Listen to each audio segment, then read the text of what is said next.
ಎಲ್ರಿಗೂ ನಮಸ್ಕಾರ. Welcome to Sudha ಅಡುಗೆ. ಇವತ್ತಿನ ಅಡುಗೆನ ಸ್ಟಾರ್ಟ್ ಮಾಡೋಣ ಬನ್ನಿ. ಸ್ಟಾರ್ಟ್ ಮಾಡೋಕ್ಕೂ ಮುಂಚೆ ಯಾರೆಲ್ಲ ಸಬ್ಸ್ಕ್ರೈಬ್ ಮಾಡ್ಕೊಳ್ದಿರೋ ವೀಡಿಯೋನ ನೋಡ್ತಾ ಇದ್ದೀರಾ, ಸಬ್ಸ್ಕ್ರೈಬ್ ಮಾಡ್ಕೊಂಡು ವೀಡಿಯೋನ ನೋಡಿ ಅಂತ ಹೇಳ್ತಾ ಇವತ್ತಿನ ಅಡುಗೆನ ಸ್ಟಾರ್ಟ್ ಮಾಡೋಣ. ಇವತ್ತಿನ ಅಡುಗೆ ಬಂದು ಟೊಮೊಟೊ ಗೊಜ್ಜು ಮಾಡೋದು ಹೇಗೆ ಅಂತ ತಿಳ್ಕೊಳ್ಳೋಣ. ಇದಕ್ಕೆ ಬೇಕಾಗುವಂಥ ಸಾಮಗ್ರಿಗಳನ್ನು ಹೆಚ್ಚಿಟ್ಕೊಂಡಿದ್ದೀನಿ. ಯಾವುವು ಅಂತ ನೋಡೋಣ ಬನ್ನಿ.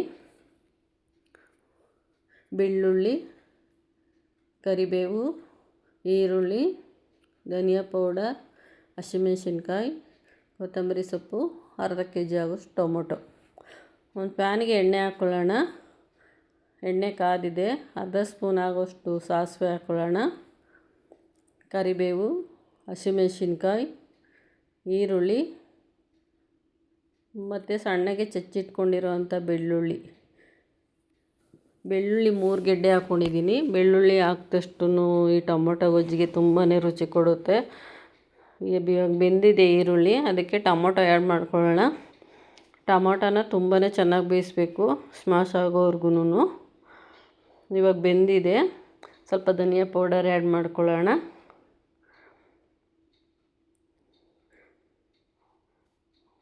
ಅದಕ್ಕೊಂದು ಸ್ವಲ್ಪ ಉಪ್ಪು ಆ್ಯಡ್ ಮಾಡ್ಕೊಳ್ಳೋಣ. ಕೊತ್ತಂಬರಿ ಸೊಪ್ಪು ಹಾಕ್ಕೊಳ್ಳೋಣ. ಇವಾಗೆಲ್ಲ ಮಿಕ್ಸ್ ಮಾಡಿಕೊಂಡು ನೋಡಿ, ಇವಾಗ ತುಂಬಾ ಚೆನ್ನಾಗಿ ಕಾಣಿಸ್ತಾ ಇದೆ. ತುಂಬ ಚೆನ್ನಾಗಿ ರುಚಿನೂ ಕೊಡುತ್ತೆ ಇದು. ಒಂದು ಸಲ ಟ್ರೈ ಮಾಡಿ ನೋಡಿ ನೀವು ಮನೇಲೇ. ನೋಡಿ ಇವಾಗ ರೆಡಿಯಾಗಿದೆ. ಒಂದು ಪ್ಲೇಟಿಗೆ ಸರ್ವ್ ಮಾಡ್ಕೊಳ್ಳೋಣ. ಚಪಾತಿ ಜೊತೆಗೆಲ್ಲ ಅಂತೂ ತುಂಬಾ ಕಾಂಬಿನೇಷನ್ ಚೆನ್ನಾಗಿರುತ್ತೆ. ನೀವೇನಾರು ಹೊರಗಡೆ ಟ್ರಿಪ್ಪು ಎಲ್ಲಾದರೂ ಹೋಗ್ಬೇಕು ಅಂತಂದರೆ ಈ ಥರ ಟೊಮೊಟೊ ಗೊಜ್ಜನ್ನ ನೀವು ಮಾಡ್ಕೊಂಡು ತೊಗೊಂಡೋಗಿ 2 ದಿನ ಇಟ್ರೂ ಕೆಡಲ್ಲ. ಮತ್ತು ಅನ್ನದ ಜೊತೆಗೂ ಕಾಂಬಿನೇಷನ್ ಚೆನ್ನಾಗಿರುತ್ತೆ, ಪರೋಟ ಜೊತೆ ಕಾಂಬಿನೇಷನ್ ಚೆನ್ನಾಗಿರುತ್ತೆ. ಯಾಕೆಂದರೆ ಇದಕ್ಕೊಂದು ಸ್ವಲ್ಪ ನೀರು ಕೂಡ ಆ್ಯಡ್ ಮಾಡಲ್ಲ, ಬರೀ ಎಣ್ಣೆಲೇ ಬೇಯಿಸುವಂಥದ್ದು. ನೀರು ಮಾತ್ರ ಒಂದು ಸ್ವಲ್ಪನೂ ಹಾಕ್ಬಾರ್ದು.